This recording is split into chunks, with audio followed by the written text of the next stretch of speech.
Hello dear friends, ഊണിനൊരു ചമ്മന്തി കൂടി ഉണ്ടെങ്കിൽ സൂപ്പറായി അല്ലേ. ഇവിടെ വൈറലായിട്ടുള്ള സമ്മാനാർഹമായ ഒരു ചമ്മന്തിയുടെ റെസിപ്പിയാണ് നിങ്ങൾക്ക് വേണ്ടി ഷെയർ ചെയ്യുന്നത്. ഇതുവരെ നിങ്ങൾ ഇതുപോലെ ട്രൈ ചെയ്തില്ലെങ്കിൽ ഒന്ന് ട്രൈ ചെയ്ത് നോക്കണം. അപ്പോൾ ഇതെങ്ങനെയാണ് തയ്യാറാക്കുന്നതെന്ന് നോക്കിയാലോ. ഇതിനു വേണ്ടിയിട്ട് ഒരു ചീനച്ചട്ടി അടുപ്പത്ത് വെച്ചിട്ടുണ്ട്. കുറച്ച് വെളിച്ചെണ്ണ ഒഴിച്ചു കൊടുക്കാം. ഒരു 4 ഉണക്കമുളക്, ഒരു 5-6 വെളുത്തുള്ളി, ഒരു 8 ചെറിയ ഉള്ളി കൂടി ചേർത്ത് കൊടുക്കാം. ഒന്ന് ഇളക്കി കൊടുക്കാം.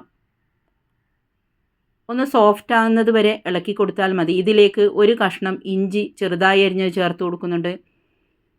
കുറച്ച് കറിവേപ്പില കൂടി ചേർത്ത് കൊടുക്കാം. വീണ്ടും നമുക്കൊന്ന് ഇളക്കി കൊടുക്കാം. ഇതിലേക്ക് ഞാൻ 1/2 കപ്പ് തേങ്ങയാണ് ചിരകി ചേർത്ത് കൊടുക്കുന്നത്. നിങ്ങൾക്ക് വേണമെങ്കിൽ ഇതിൻ്റെയൊക്കെ അളവ് കൂട്ടിയോ കുറച്ചോ എടുക്കാം. നല്ലവണ്ണം ഒന്ന് ക്രിസ്പി ആകുന്നത് വരെ നമുക്ക് ഇളക്കി കൊടുക്കാം. തേങ്ങ അധികം ചുവന്ന കളറൊന്നും ആവണ്ട. ഇതേപോലെ ജസ്റ്റ് ചൂടാക്കി എടുത്താൽ മതി. ഇതിലേക്ക് ആവശ്യത്തിന് ഉപ്പ് ചേർത്ത് കൊടുക്കാം. 1/2 ടീസ്പൂൺ കായപ്പൊടി ചേർത്ത് കൊടുക്കാം. വീണ്ടും ഒന്ന് ഇളക്കി കൊടുക്കാം. ഒന്ന് ചൂടായതിന് ശേഷം നമുക്ക് സ്റ്റൗ ഓഫ് ചെയ്ത് വീണ്ടും ഇത് തണുക്കാൻ വെക്കണം. അതിന് ശേഷം നമുക്കിതൊന്ന് മിക്സിയിലിട്ട് അരച്ചെടുക്കണം. ഇപ്പോൾ എല്ലാം ഒന്ന് തണുത്തിട്ടുണ്ട്.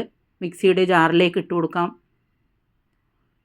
ഇതിലേക്ക് കുറച്ച് മല്ലിയില, അതുപോലെ തന്നെ ഒരു 1/2 നെല്ലിക്കയുടെ വലുപ്പത്തിൽ വാളൻ പുളി ചേർത്ത് കൊടുക്കാം. ഇനി നമുക്ക് ജസ്റ്റ് ഇതൊന്ന് ക്രഷ് ചെയ്തെടുക്കാം. ഇപ്പോൾ നമ്മുടെ വൈറൽ ചമ്മന്തി ഇവിടെ റെഡിയായിട്ടുണ്ട്. ഊണിന് വേറെ കറിയൊന്നും വേണ്ട, ഇത് മാത്രം മതി.